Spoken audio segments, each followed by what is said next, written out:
Happy Om Shanti. कैसे हैं आप सभी? आज की तो बहुत बड़ी सभा है।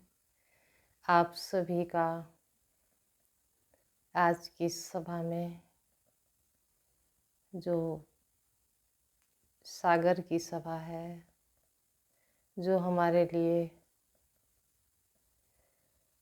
सोने की थालियों में भर भर कर आत्मा के लिए परोसा ला रहे हैं, उसकी सभा में हम सभी मिलकर के साइलेंस की ताली से अभिनंदन करते हैं। और आप सबका भी आज की सभा में बहुत बहुत अभिनंदन है। आज हम जो रत्नागर हमारे बीच हैं, हमारे लिए थालियाँ भर भर करके ला रहे हैं, उनसे हम समझेंगे कि उन थालियाँ जो भर भर के ला रहे हैं हमारे लिए, उनके हम लायक कब बन सकते हैं। थालियों को छोड़ो, उसने कहा कि पूरे सागर को हप कर लो, तो वो कौन कर सकता है? उसको सागर को हप करने की विधि क्या है? अपनी आत्मा रूपी गागर में सागर को कैसे समा सकते हैं? उसके लिए कौन सी विधि, कौन सा तरीका, मुझे अपने में क्या परिवर्तन लाना होगा? सबसे पहली बात तो यह है कि प्रैक्टिकल लाइफ में सतयुगी लैंग्वेज, सतयुग की भाषा वो कब होगी? जो हमारे 4 सब्जेक्ट हैं, ज्ञान, योग, धारणा और सेवा। तो ज्ञान तो हुआ भोजन, योग हुआ उस भोजन को सजाना, और धारणा सोने की थाली, और सेवा उसको परोसना। मतलब जो शिव बाबा से हमें ज्ञान मिला है उसको किस तरीके से परोसना है, वो विधि शिव बाबा ने जो बताई है वो हम सभी जीवन में अगर अप्लाई कर रहे हैं बहुत अच्छा, अगर नहीं कर रहे हैं तो उस विधि को आज हम बहुत ही सुंदर ढंग से यूज़ करेंगे। ज्ञान को, पहला सब्जेक्ट ज्ञान, ज्ञान को रिफाइन करना है, क्योंकि बाबा ने कहा मैंने ज्ञान तो आपको दे दिया, होलसेल में दे दिया, अब इसको मनन चिंतन कर रिफाइन करना है। तो ज्ञान रिफाइन कैसे होगा? ये जो दूसरा सब्जेक्ट है उसके बिना हमारा ज्ञान रिफाइन नहीं हो सकता। तो एक बार ऐसे ही कोई आए हुए थे, मैं ज्ञान सुना रही थी, तो उसमें प्रकृति का सब्जेक्ट आया कि प्रकृति हमारी दासी है। मैंने ज्ञान को ऐसे ही सुनाया जैसे बाबा ने हूबहू वैसे ही। तो उसके बाद जब ज्ञान सुनाने के बाद हम योग में बैठे तो शिव बाबा कहते हैं आपने ज्ञान को ठीक से नहीं सुनाया, प्रकृति आप पर नाराज है। मैंने कहा मेरे से क्या गलती हुई? तो कहा कि आपने सुनाया कि प्रकृति दासी है। मैंने कहा वो तो मुरली में भी था। बाबा ने कहा हाँ मुरली में था, बहुत अच्छा, लेकिन बाबा ने कहा कि एक शब्द के 1000 पर्यायवाची होते हैं, उसमें सबसे सुंदर शब्द कौन सा है? तो बताया कि आप ऐसे तो आप रोज़ कहते हो प्रकृति हमारी गुड फ्रेंड है, और सबके सामने उसको दासी बताया, क्योंकि प्रकृति हमारे लिए कितना काम करती है। प्रकृति का पति जो हमारा पिता है वो उसका पति है, तो ये प्रकृति का पति है वो। तो प्रकृति क्या हुई हमारी? वो हमारी माँ है। अगर कोई अपनी माँ को कहे कि आप मेरी दासी हो तो उसको कैसा लगेगा? अगर वो अपनी माँ को कहे कि आप तो हमारी गुड फ्रेंड हो तो माँ को कैसा लगेगा? कहने का भाव ये है कि ज्ञान को मनन चिंतन करके जब हम सुनाएंगे तो वो एक अच्छा परोसा बन जाएगा। आप उसको सोने की थाली में किसी को भी अच्छे से परोस सकते हैं, क्योंकि प्रकृति हमारे लिए क्या करती है? प्रकृति ने देखा होगा आपने कि हम तो बिस्तर में सो जाते हैं, गर्मी में पंखा लगा लेते हैं, सर्दी में कंबल ओढ़ लेते हैं, वो हमारी माँ, वो सर्दी गर्मी को सहन करके हमें एक बहुत सुंदर फल देती है, फूल खिलाती है, अन्न देती है। एक एक जो संतरे के अंदर बूंद को पैक किया, किसने किया? मेरी माँ प्रकृति ने किया ना। हलवा बनाया और पेड़ पर लटका दिया एक केले के रूप में, वो किसने बनाया? माँ प्रकृति ने बनाया।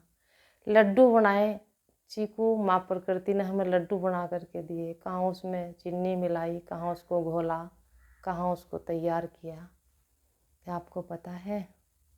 और ऐसी माँ को हम क्या बोलते हैं? दासी। तो प्रकृति दासी नहीं, प्रकृति देवी है, देने वाली है। प्रकृति के बिना तो हम खेल भी नहीं खेल सकते सृष्टि पर। उसका, प्रकृति का नाम देवी भी है, प्रकृति हमारी गुड फ्रेंड भी है, प्रकृति का बना हुआ शरीर भी हमारे पास है। तो प्रकृति को हम देवी, गुड फ्रेंड, हमारी दोस्त है। तो प्रकृति एक तो हमें अच्छा फल फूल देगी, और दूसरी बात है कि हमारा शरीर भी स्वस्थ रहेगा जब हम उसका सम्मान करेंगे। क्योंकि जब भगवान प्रकृति पति है तो वो उसकी पत्नी है, और परमात्मा हमारे पिता हैं तो वो हमारी माता है। इसलिए क्या कहते हैं? धरती माता। तो ये एक बहुत सुंदर परोसा हम दूसरों को परोस सकते हैं। क्योंकि शिव बाबा ने कहा कि ज्ञान तो होल सोल में, थोक में आपको दिया है, अब इसमें से आपको अच्छे अच्छे रतन पर्यायवाची मनन करके निकालने हैं। एक शब्द के अच्छे अच्छे शब्द कितने भी हो सकते हैं। दूसरी बात यह है, अनुभव की बात है कि एक बार ना यहाँ पे भट्टी चल रही थी, तो भट्टी में जो भी आ रहा फल लेकर के आ रहा, कोई कोई तो 5 प्रकार के फल ही लेकर आते हैं कि भाई 5 प्रकार के भोग लगाने से पंच परमेश्वर खुश हो जाते हैं। इस प्रकार से अपनी अपनी भावना होती है। तो बहुत सारे फल रखे हुए थे और आने वालों के लिए सब्जियां वगैरह टोकरे भरे हुए रखे थे।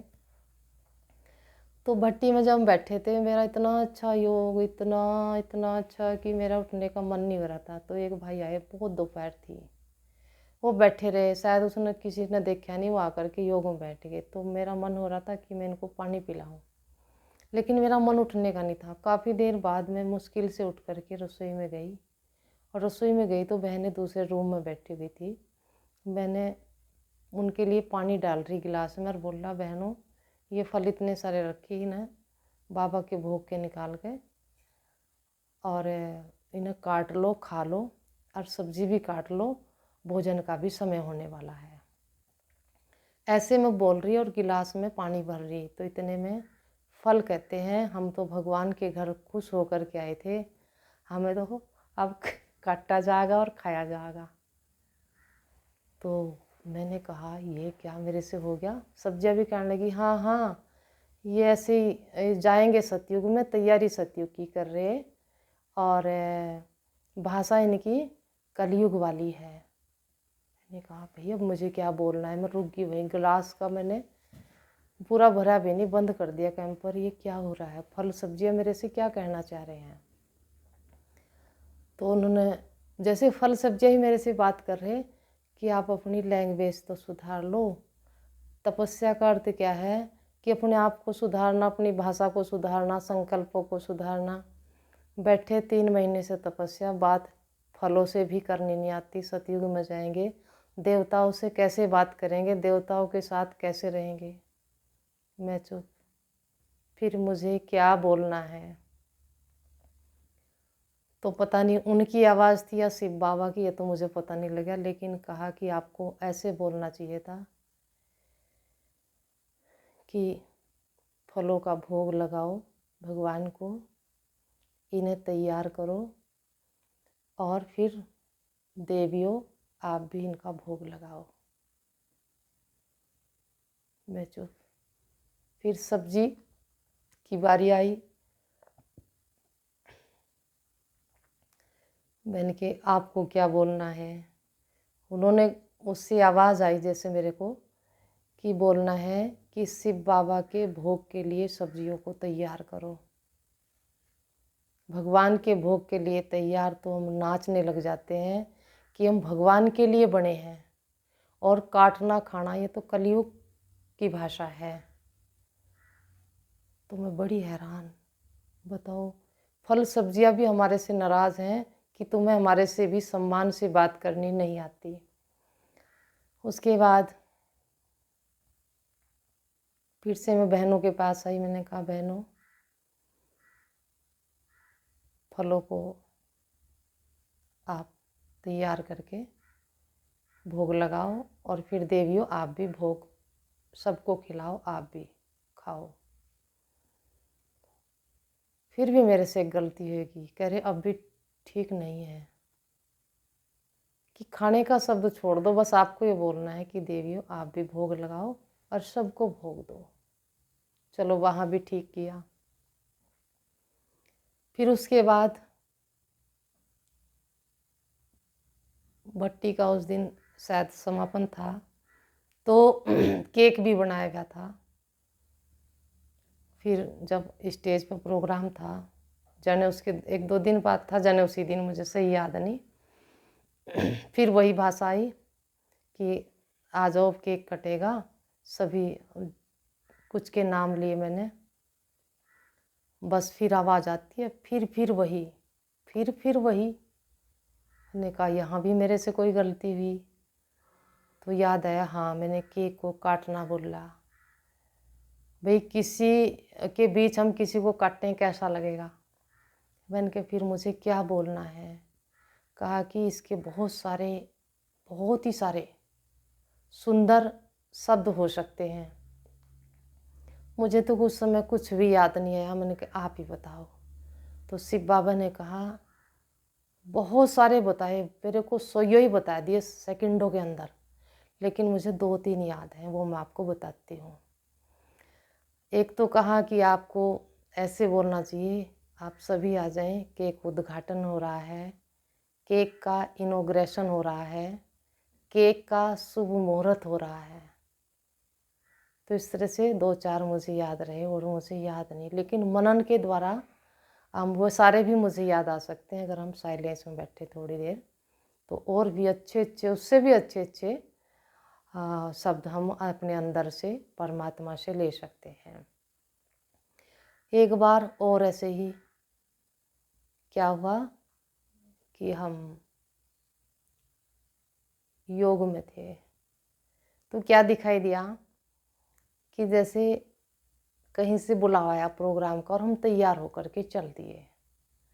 जब तैयार होकर के चल दिए तो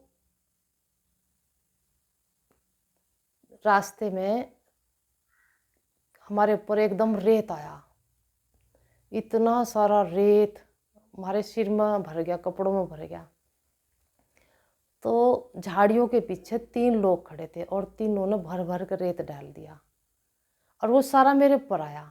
जो और मेरे साथ में 2 लोग थे उनको नहीं आया, मेरे ऊपर आया। और मैंने ऐसे देखा, वो छिपे खड़े थे, उन्होंने ऐसे देखा कि इन्होंने देखा नहीं। तो मैंने देखा, मैंने कहा आप खुश? बोला इतनी मुस्कुरा करके मैंने उनको देखा और कहा, मैंने कहा आप खुश? कोई बात नहीं, आपको अगर इस ऐसे खुशी मिली तो आप खुश रहो। सामने देखा मैंने तो सागर है मेरे सामने, बहुत बड़ा पानी का सागर। मैंने कहा कोई बात नहीं, आगे सागर है, मैं तो गोता लगा करके फिर धुल लूँगी, आप खुश रहो। ऐसे में चली गई सागर में। तो मैंने पहला गोता लगाया, मैं जैसे तैयार होकर के चली थी वैसी की वैसी हो गई। मैंने सोचा 3 लोगों ने डाल लिया, मैं 3 गोते लगाऊंगी। दूसरा मैंने जब गोता लगाया सागर में तो मैं बहुत मतलब फरिश्ते से भी ज़्यादा चमकीली मेरा मतलब ये शरीर होएगा, सुंदरता होएगी। मैंने सोचा 1 गोता और लगा दे, 3 लोगों ने डाला ना, तो 3 गोते लगा। जब मैंने तीसरा गोता लगाने लगी तो सागर ने मुझे अंदर खींच लिया और मेरी बाहों पकड़ ली और कहने लगे आओ मेरे साथ। और मुझे मेरी प्रोग्राम की जल्दी की, वहाँ पे प्रोग्राम में समय पर पहुँचना। तो मैं कहने लगी अभी मेरे पास टाइम नहीं, मुझे प्रोग्राम में जाना और बाद में आऊँगी। कह रही नहीं नहीं, आ जाओ आ जाओ आ जाओ आ जाओ, वेलकम वेलकम वेलकम। सागर ऐसे करने लगा और बातें करते करते सागर मुझे कहाँ ले गया, बहुत ही गहराई में। मेरे साथ बातें करते जाए, अच्छा क्या प्रोग्राम है, बन के भगवान शिव का है, भगवान आए हुए उनके बारे में सबको बताते हैं और हम तो आपको भी सकाश देते हैं। उसने कहा अच्छा। मैंने कहा हाँ कैसे? कि भगवान से शक्तियाँ ले रहे और हम सागर को दे रहे, क्योंकि सागर में सभी नदी नाले, गंगा में धुले हुए पाप सारे सागर में आ रहे, सागर पावन बन रहा है। अच्छा। ऐसे करते गए, मेरे से पूछते गए और क्या क्या करते हो। मैंने सारा बाबा का ज्ञान बताती गई। फिर बहुत ही गहराई में चले गए तो मुझे याद आया कि कहवें कि सागर के तले में तो हीरे होते हैं, हीरे रतन होते हैं। तो इतने में एकदम हीरे चमकने लगे। कहने लगे हाँ हम हीरो के पास ही आ गए। अब इतने चमकीले हीरे और सागर जैसे पानी नहीं लग रहा, जैसे हम बादलों के बीच, बड़ा आनंद वहाँ पे। तो मैंने कि ये इसमें बिछा रखे, बिछा नहीं रखे, हम जितनी निचाई पाए हैं ना उससे भी करोड़ों गुणा गहरे तक ये भरे पड़े इसमें। मतलब जितनी हम गहराई में आएंगे उससे भी करोड़ों गुणा तक नीचे हीरे भरे पड़े, ऐसा मेरे को बताया। मैंने जरा सा उंगली से देखा, वो तो ऐसे दिखाई दिया जैसे आप सभी ने देखा होगा ना हरिद्वार में पवन धाम है, तो सामने एक मूर्ति लगी हुई और उसको जब हम शीशे में देखते हैं तो हजारों मूर्तियां दिखाई देती हैं। इस तरह से मुझे वहाँ पे हीरे दिखाई दिए। तो फिर सागर कहने लगे कि अब आप यहीं रह जाओ, देखो यहाँ पे कितने हीरे हैं। मैं कहा ना ना ना, मुझे तो भगवान की सेवा करनी है, क्योंकि भगवान आए हुए हैं, सबको संदेश देना है, मेरा प्रोग्राम है, मुझे जल्दी जाना। कहने लगे बाहर जाओगे तो फिर कोई धूल डाल देगा, आपको फिर मेरे पास आना पड़ेगा नहाने के लिए, स्नान करने के लिए। बन के कोई बात नहीं, जिसको जैसे खुशी मिले करने दो। अब नहा करके फिर व्यक्ति वैसा का वैसा ही हो जावे, इसमें क्या हो रहा है, पर मुझे सेवा करनी है। कहने लगे बाहर तो धूल है ना, आप सागर में ही समा जाओ। मैंने कहा ना ना मुझे जाना है। तो फिर कहने लगे कि आपको हीरे ले जाओ कुछ। मैंने कहा ना ना, मैं इतनी लोभी थोड़ी ना हूँ कि मैं हीरे ले जाऊँगी। अगर मैंने हीरे ले लिए तो परमात्मा हीरो का भी हीरा है, वो सदा के लिए मेरे जीवन से चला जाएगा, मुझे नहीं चाहिए। और कि ले जाओ, ये तो फ्री में ही है, आपके लिए कोई चुकाना थोड़ी ना है आपका दाम। मैंने कहा ना ना मुझे नहीं चाहिए, मुझे नहीं चाहिए, ले जाओ थोड़े से ले जाओ। मैंने कहा ना ना मुझे नहीं चाहिए। मैं हाँ जाकर बता दूँगी, जिसे चाहिएगा वो ले जाएगा आकर के, कि सागर के पास तो बहुत ही हीरे रतन है। और वो जो हीरे थे उन पर ना शब्द लिखे हुए थे, जैसे शांति, मतलब हीरे के अंदर से शांति चमक रही, शांति की किरणें। किसी पशु को, मतलब करोड़ों प्रकार के उनके ऊपर शब्द लिखे हुए थे, अलग अलग हीरे। तो मन के मैं बता दूंगी सबको, किसी को हीरे चाहिए तो सागर के पास बहुत है। और मुझे पता भी लग गया सागर कहाँ है, मैं सबको बता दूंगी, जिसको चाहिए ले जाएंगे, पर मुझे नहीं चाहिए। तो उसके बाद कहने लगे कि आपका कहना नहीं कोई मानने का, कहाँ आप सागर के पास गए, क्योंकि किसी को विश्वास नहीं होने का।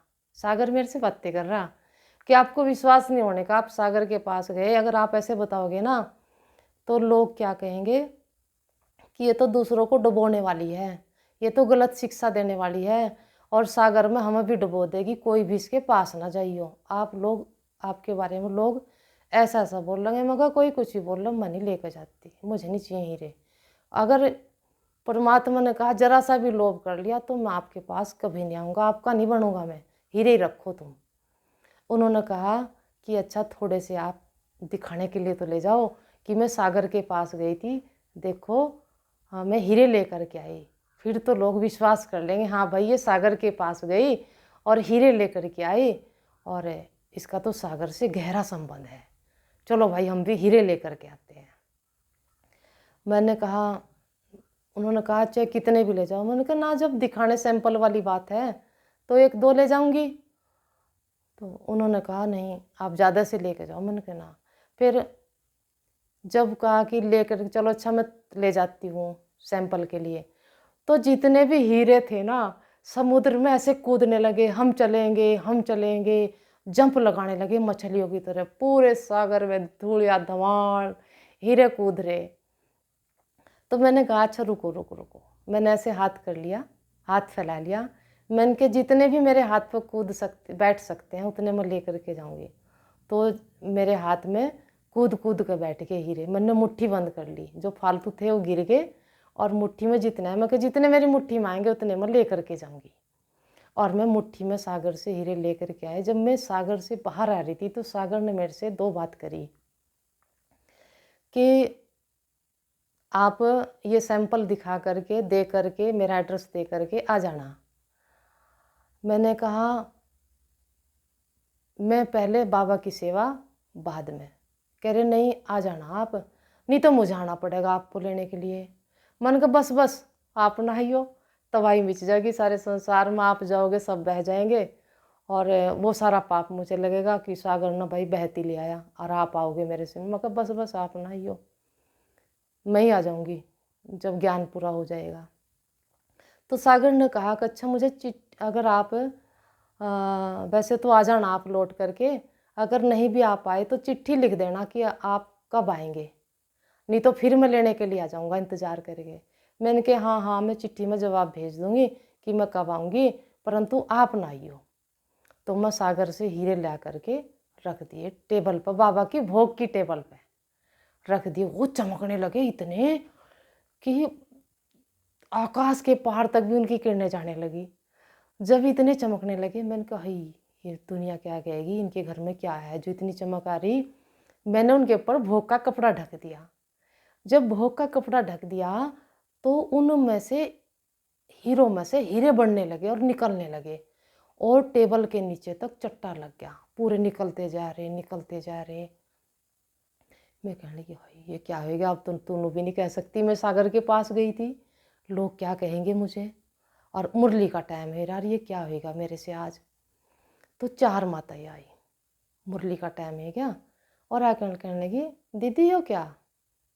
तो मैंने कहा भाई इससे पूछ ले क्या है, सामने बाबा की फोटो थी, मैंने कहा इसको पता होगा क्या है। तो ये जब की बात है जब हमारी 84 दिन की अखंड भट्टी चल रही थी।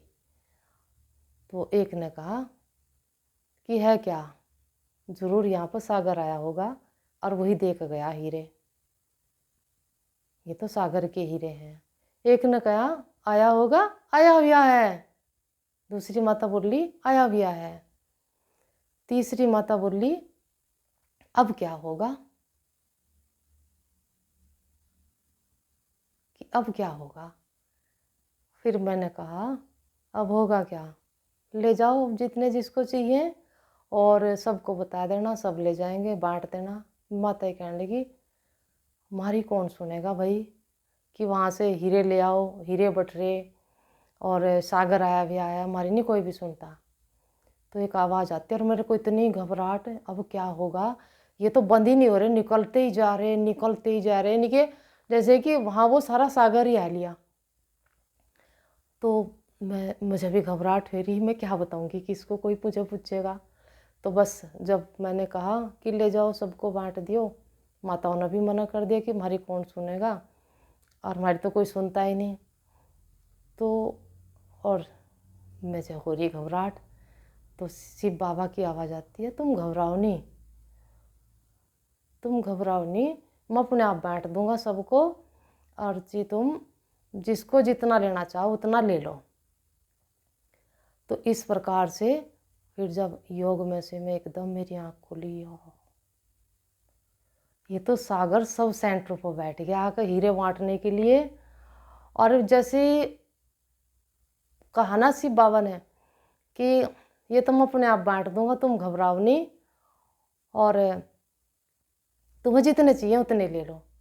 फिर मुझे समझ में आया हो वो पानी का सागर नहीं था, वो जो लाइट का शरीर था जो मेरी बाजू पकड़ रखी थी, मेरे में कह रहा था समा जाओ, और तुम वहाँ जाकर क्या करोगे, ज्ञान सुनाओगे, मैं यहीं से वो ज्ञान सुना दूंगा और जी को तुम मेरे में समा जाओ। पर मैं समझ नहीं पाई शिव बाबा की बात को। और बस मेरी तो यही सबसे रिक्वेस्ट है कि वो सागर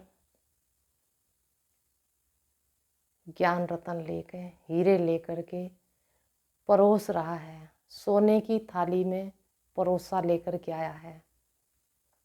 परोसने के भी 2 अर्थ हैं, एक तो परोसना बोलते हैं कि उसको डालना, जैसे भोजन को डालना कि भोजन परोस दो सबको दे दो, अरेक परोसे का अर्थ है कि भोजन आप कितने अच्छे ढंग से परोस रहे हैं।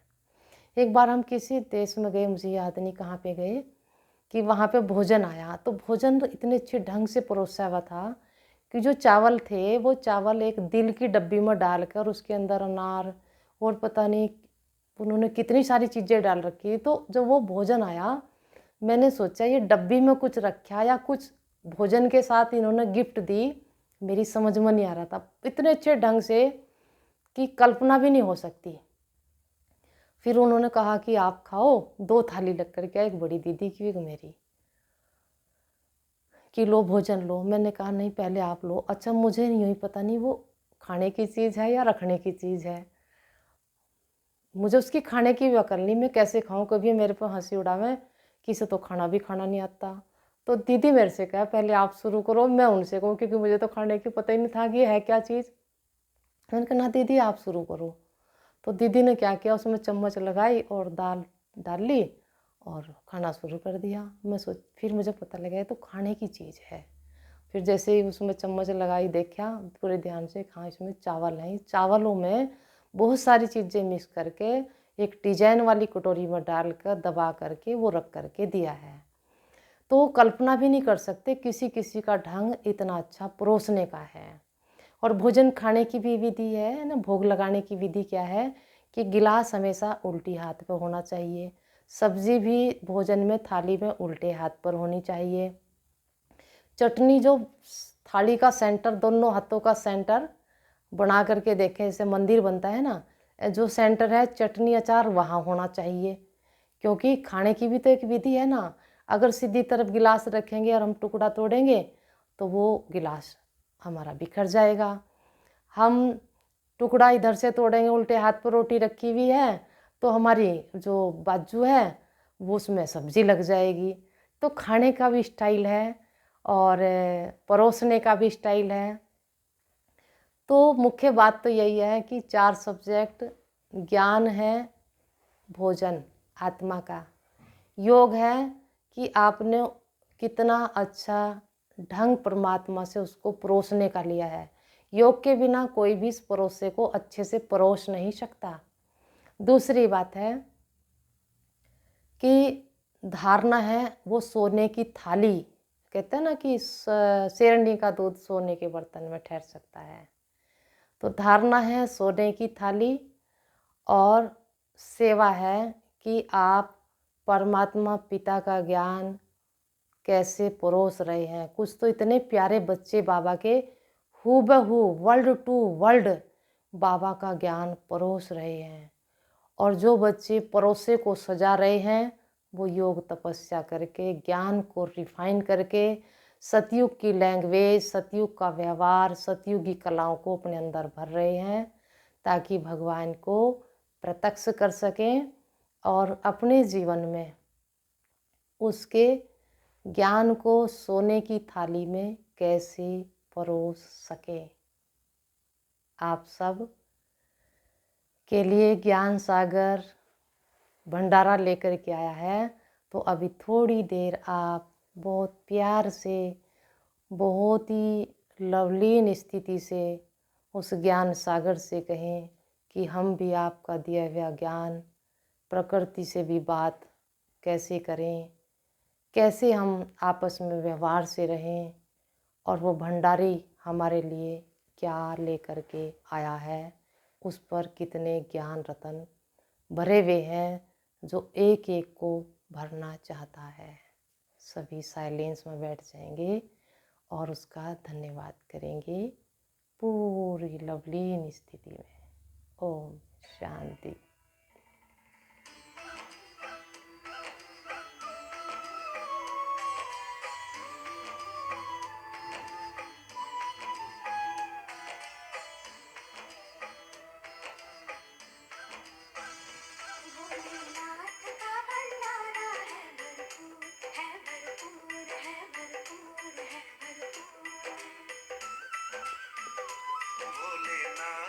भंडारा है भरपूर है, भरपूर है, भरपूर है, भरपूर।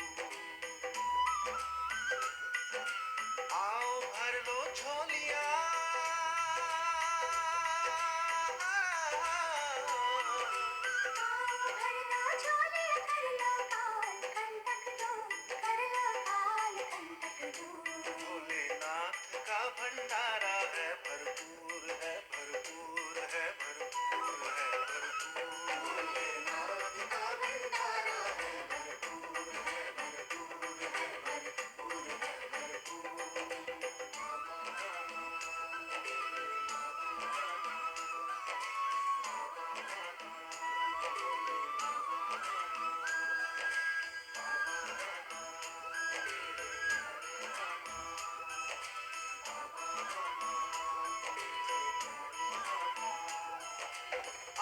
तीरथ तुम आओ, प्रभु मिलन मनाओ।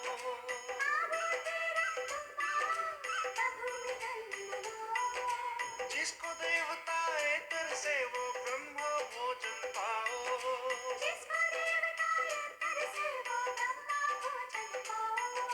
छोटा बड़ा न कोई यहाँ सब बच्चे हैं रूहानी।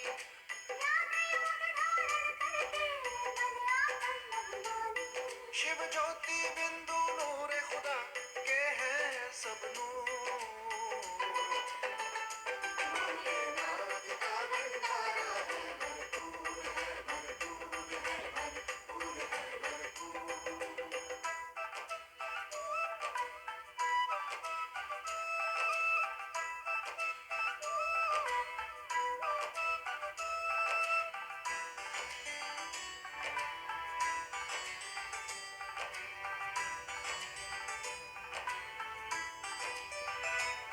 ये सूरज चंदा तारे करते हैं हमें इशारे।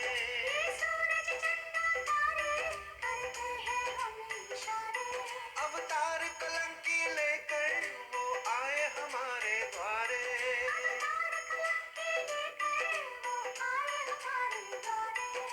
मांग रहे अपने बच्चों से मनोभिकारी दान।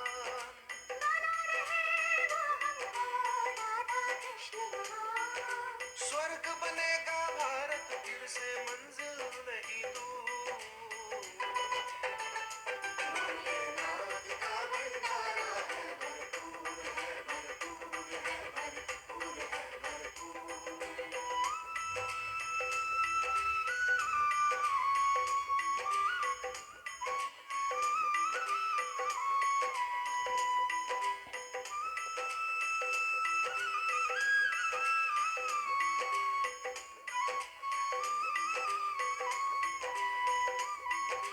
मोह माया को त्यागो, जीवन को जी लो शान से।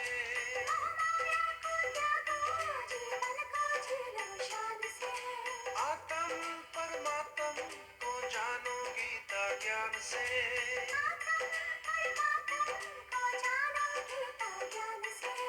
रहो हमेशा तुम शिव बाबा की यादों में।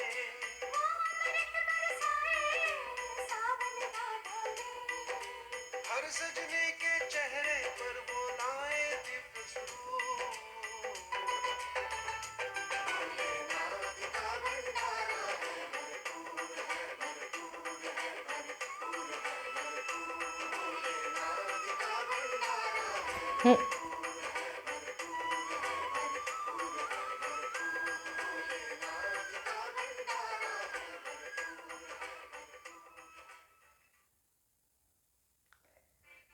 इस प्रकार से आप सबसे मेरा एक प्रश्न है कि जब मैं सागर से कह कर के आई थी कि मैं आ जाऊंगी आपके पास, उन्होंने कहा था नहीं तो मैं आऊँगा या फिर मुझे चिट्ठी भेजना कि आप कब आओगे। मुझे फिर उस सागर का पता ही नहीं लगा वो है कहाँ। और दूसरी बात, सागर जब तक नहीं आएंगे जब तक मैं नहीं कहूँगी। तो मैं इस उलझन में उलझी रही, मैं चिट्ठी में क्या लिख कर भेजूँ कि मैं कब आऊँगी। तो जैसे हम बाबा को चिट्ठियाँ लिखते रहते हैं तो चिट्ठी में लिखा गया कुछ, वो तो बाद में शिव बाबा ने बताया। तो जिस दिन चिट्ठी में वो जवाब लिखा गया तो शिव बाबा मेरे पास आए, कहने के इतने दिन बाद जवाब भेजे आपने, कम से कम मुझे पता तो लगा कि हाँ मेरे पास आपका जवाब आया। और मैं जो जवाब के हिसाब से चिट्ठी नहीं लिखी थी वह तो इस उलझन में थी कि वो सागर अब है कहाँ, और दूसरी बात कि मुझे कब जाना है मुझे पता ही नहीं। तो उसके बाद कहा कि इतने दिन बाद आपने चिट्ठी में जवाब भेजा। अच्छा आप भी सोच करके बताइए कि इसका मुझे क्या जवाब देना था। लेकिन मेरे पे अचानक ही वो चिट्ठी में लिखा गया और शिव बाबा ने कहा कम से कम मुझे पता तो है कि आपने जवाब भेज दिया। अगर आपको भी इस बात का समझ में आए कि कब जाना है या सागर को बुलाना है। सागर को बुलाएंगे तो तबाही आ जाएगी ना, क्योंकि जब वो लेने आएंगे तो सबको जाना है ना, सबको तो अच्छा नहीं लगेगा जाना। तो अगर आपको भी इस बात का जवाब समझ, मुझे तो शिव बाबा ने बताया कि आपने भेज दिया जवाब, वो क्या जवाब था वो भी मुझे पता लग गया, लेकिन मैं तो वैसे प्यार से चिट्ठियाँ लिख रही थी। अगर आपको इस बात का जवाब समझ में आए तो मैं आपको एक नंबर दे रही, ज़रूर लिख करके भेजना। नंबर है 9720203144। तो इस पे मुझे उत्तर लिख कर ज़रूर भेजना कि इसका मुझे क्या उत्तर देना चाहिए था और क्या मेरे से दिया गया और क्या राइट उत्तर है। अच्छा, हैप्पी ओम शांति शांति।